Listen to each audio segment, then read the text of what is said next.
महादेव के गणों में एक से बढ़कर एक वीर हैं, पर उन्हीं के बीच एक ऐसा गण भी है जो केवल हड्डियों का ढांचा है और जिसके 3 पैर हैं। आखिर कौन है यह विचित्र गण और महादेव ने उसे यह सम्मान क्यों दिया जबकि उसकी भक्ति ही अधूरी थी? ये कहानी है महर्षि भृंगी की, जिनकी शिव भक्ति की कोई सीमा नहीं थी, पर जिनका अहंकार भी असीम था। वे महादेव को ही परम सत्य मानते थे और उनके लिए शक्ति यानी माता पार्वती का कोई अस्तित्व ही नहीं था। जब भी वे कैलाश जाते तो वे केवल महादेव की परिक्रमा करते। वे जानबूझकर माता पार्वती को लांघ जाते, जो महादेव के ठीक बगल में बैठी होती थीं। उनका यह अहंकार, यह द्वैत भाव केवल माता पार्वती का नहीं बल्कि सृष्टि के उस आधे सत्य का अपमान था जिसके बिना स्वयं शिव भी अधूरे हैं। माता पार्वती ने उन्हें कई बार समझाने का प्रयास किया, पर भृंगी का हठ नहीं टूटा। तब उन्हें परम सत्य का पाठ पढ़ाने के लिए महादेव और माता पार्वती ने एक लीला रची। वे दोनों एक दूसरे में विलीन हो गए और अर्धनारीश्वर का दिव्य रूप धारण कर लिया, आधा शरीर शिव का, आधा शक्ति का।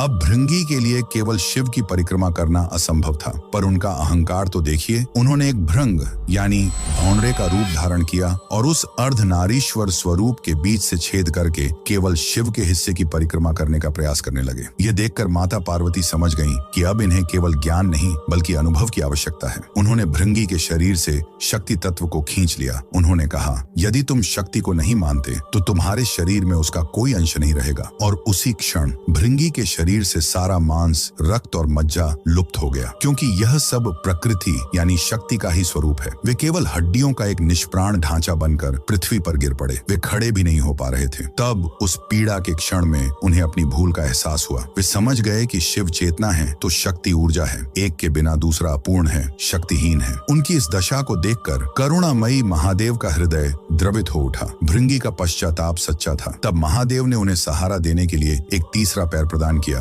ताकि वे खड़े हो सकें, और उन्हें केवल क्षमा ही नहीं किया बल्कि उन्हें अपने प्रमुख गणों में स्थान दिया, क्योंकि महादेव चाहते थे कि भृंगी का यह 3 पैरों वाला अस्थि पंजर स्वरूप पूरे ब्रह्मांड के लिए एक जीवंत पाठ बन जाए। यह हर क्षण यह याद दिलाए कि शिव और शक्ति अलग नहीं है। जो केवल एक की पूजा करता है उसकी भक्ति भृंगी की तरह ही अधूरी और लंगड़ी है। उस अर्धनारीश्वर के सम्मान में जो आधे होकर भी एक हैं, कमेंट्स में हर हर महादेव अवश्य लिखें।